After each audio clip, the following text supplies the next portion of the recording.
Law की उस कानून को अगर आप पढ़ लेंगे, अगर आप सच्चे भारत राष्ट्र के सनातनी हैं, मेरा दावा है आपको नींद नहीं आएगी, नहीं आएगी। और स्वार्थी, मक्कार, फ्रॉड किस्म के हैं तो आप कहेंगे क्या करना है इसको पढ़ के। एक ही ईमानदार, कई बार उनसे आमना सामना मिलने का हुआ, यह हिम्मत उसी आदमी में थी। उस आर्मी के चीफ ने रिटायर होने के बाद वो चीफ ऑफ डिफेंस स्टाफ बने। उन्होंने कहा, इसलिए मैं आज कहता हूं कि आप नहीं समझ पा रहे हैं, क्योंकि आपका एजेंडे में चवन्नी अठन्नी से ज्यादा कुछ है ही नहीं। उस शख्स ने कहा कि भारत 2.5 युद्ध से ग्रस्त है। 2.5 युद्ध जैसे ही कहा, छोटे भाई का पजामा बड़े भाई का कुर्ता वाले समझ गए ये कहां पे निशाना साध रहा है। इमीडिएटली रिएक्शन आया। आज भी भारत को न वेस्टर्न बॉर्डर से न ईस्टर्न बॉर्डर से कोई खतरा नहीं है। आप इतिहास उठा के देख लें, आपकी सेनाओं ने भले ही चाहे कैसे भी हथियार उनके पास रहे हो, उन्होंने कभी आपको मायूस नहीं किया, कभी मायूस नहीं किया। कैसे भी हालात में, कैसे भी जहाज से, कैसे भी टैंक से वो लड़े। 65 में लाहौर कश्मीर के पास हाजी पीर तक भारत की सेना मारती हुई जिहादियों को ले गई थी, लेकिन आपके देश के गद्दारों ने अपने स्वार्थों के लिए उस प्रधानमंत्री की हत्या करा दी, क्योंकि उसने कहा कि सेना वापस नहीं लौटेगी।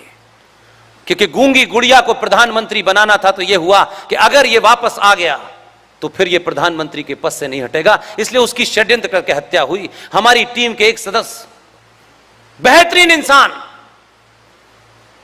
एक पत्रकार की नौकरी करोड़ों रुपए की नहीं होती है, चंद हजार की नौकरी होती है। अगर यहां आग लगी हो तो लोग अपने प्रोफेशन में से भी कैसे बड़ा काम करते हैं।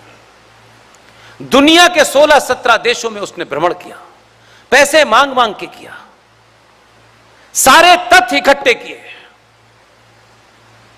दुनिया के जितने भी बेहतरीन राइटिंग एक्सपर्ट होते हैं उनको भी इकट्ठा कर लिया और एक किताब लिखी। उस किताब का नाम है your prime minister is dead, Lal Bahadur Shastri के ऊपर। किताब को लिखने वाला वो हमारा दोस्त, एक बेहतरीन इंसान, बेहतरीन रिसर्चर, उसका नाम है अनुज धर। इस किताब को मैं कोशिश करता हूं कि पब्लिशर से कहता हूं कि कुछ सस्ते पैसों में हमको दे दो और आप तक कैसे पहुंच जाए, ताकि आप किसी भ्रम की स्थिति से बाहर निकलें। दुनिया भर के डॉक्यूमेंट लगाने के बाद उसने इस किताब को छापा, कोई आज तक चैलेंज नहीं कर पाया। इसलिए सब लोग भाषण ही देंगे, सब लोग संसद ही जाएंगे, ऐसा नहीं होता।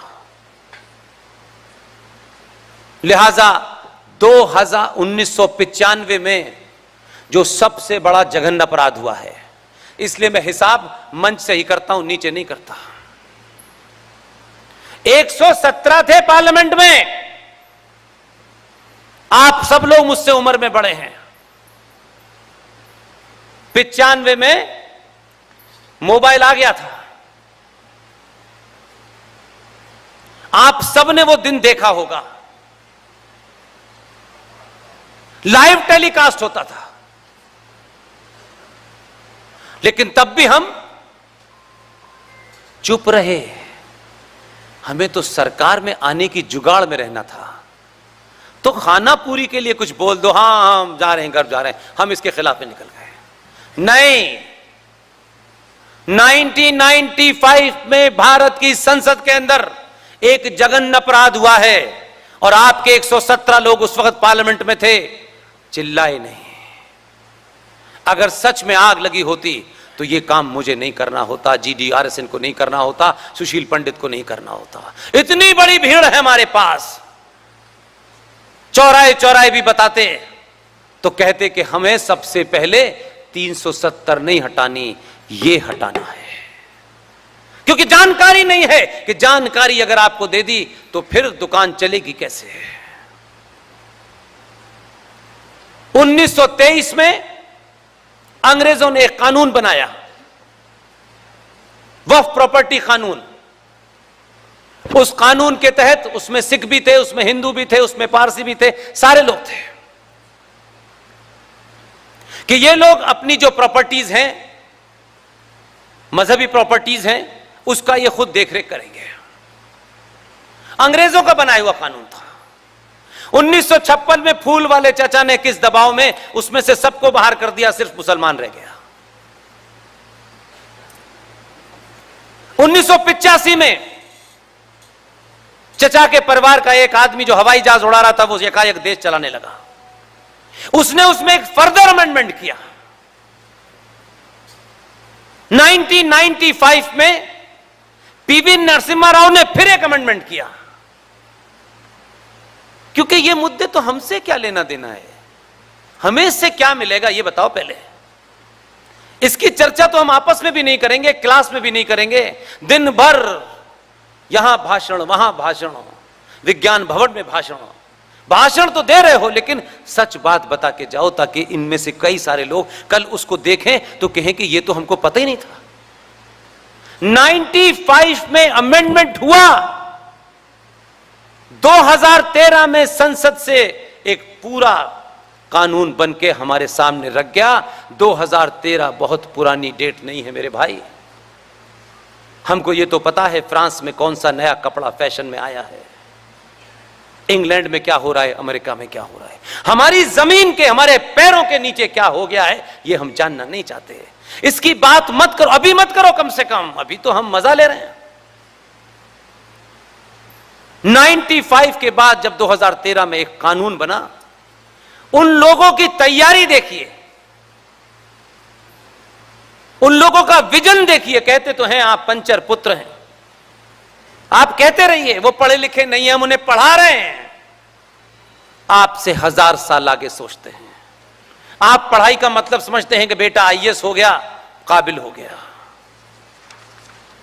आप सिर्फ ये देखते हैं कितने का पैकेज मिलेगा, इसको आप विकास समझते हैं, वो नहीं समझते। उनका विजन देखिए कि उन्होंने इसे करा लिया, लेकिन आपसे संबंध रखने के बावजूद भी, आपसे दोस्ती रखने के बावजूद भी कभी इस पे चर्चा नहीं होने दी, ना आपको कभी प्रेरित होने दिया कि आप इस पे चर्चा करें।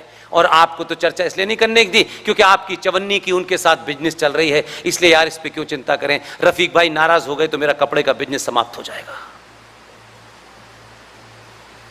उस कानून के तहत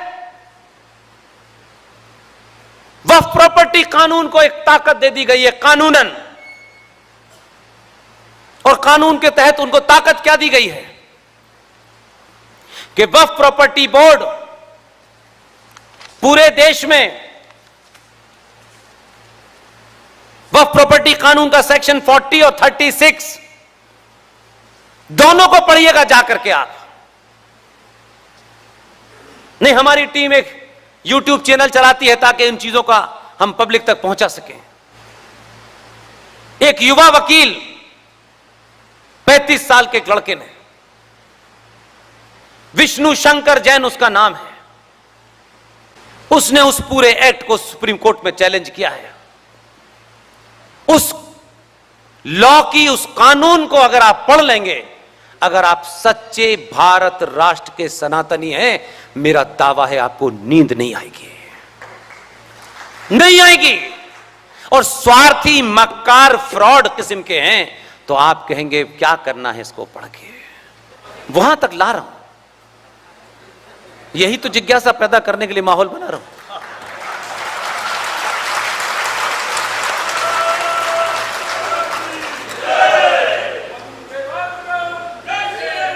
आपको अगर मैं 1, 2, 3, 4, 5 मिनट में सब बात आके खत्म हो जाता तो आपको क्या लगता है? आप लोगों के भाषण 3-3 घंटे सुनते, मेरा 2 घंटे भी नहीं चाहते। मैं तो कोई वादा नहीं कर रहा आपसे, मुझे यह पता है कि आपका घर आपका नहीं है, यह बताने आया हूं। यह लड़ाई मैं नहीं लड़ सकता, आप नहीं लड़ सकते। ये कोर्ट कचहरी में अब एक लड़ाई होगी, वो अपनी जगह होगी। 2013 में भारत की संसद में जो कानून बना वक्फ प्रॉपर्टी का, उसका सेक्शन और 36, ऐसा कानून दुनिया में मैंने नहीं देखा। कायर और लालची और दलाल नेताओं की चुप्पी के कारण देश में इस पे जन जागरण नहीं हुआ। वो ये कहता है, उदयपुर में जिस भवन में आप इतनी संख्या में बैठे हैं, ये भवन सिर्फ उनको ये कहना है कि ये वक्फ की जमीन पर बना है। उनको ये सिर्फ इतना ही कहना है और कुछ करना नहीं है।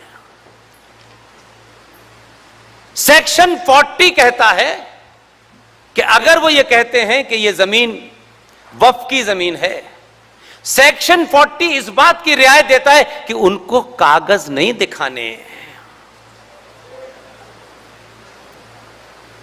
और आप कहें कि ये मेरी जमीन है, मेरे दादा का कागज, परदादा का कागज। सेक्शन 40 उसी कानून को यह कहता है कि जिसके पास कागज हैं, वो कागज आप हाई कोर्ट में नहीं दिखा सकते, क्योंकि हाई कोर्ट अधिकृत ही नहीं है आपका मुकदमा सुनने के लिए। आप कोर्ट नहीं जा सकते। सेक्शन 36 यह कहता है आपको कहां जाना है? वक्फ प्रॉपर्टी के डकैत जिहादियों ने आपकी जमीन पर जो कब्जा किया है, जिसको भारत की संसद ने सैंक्शन दिया है, उनके पास वो एक ट्राइब्यूनल बनाएंगे। उस ट्राइब्यूनल में 5 सदस्य होंगे। एमपी भी मुसलमान, एमएलए भी मुसलमान, मुतवल्ली भी मुसलमान, और दोनों सदस्य पांचों मुसलमान होंगे। उस ट्राइब्यूनल में अपने कागज ले जाके आप अर्जी लगाएंगे कि जो आपने हमारी जमीन छीनी है, हम आपके खिलाफ इस ट्राइब्यूनल में मुकदमा लेके आए हैं। बताइए क्या मिलेगा आपको?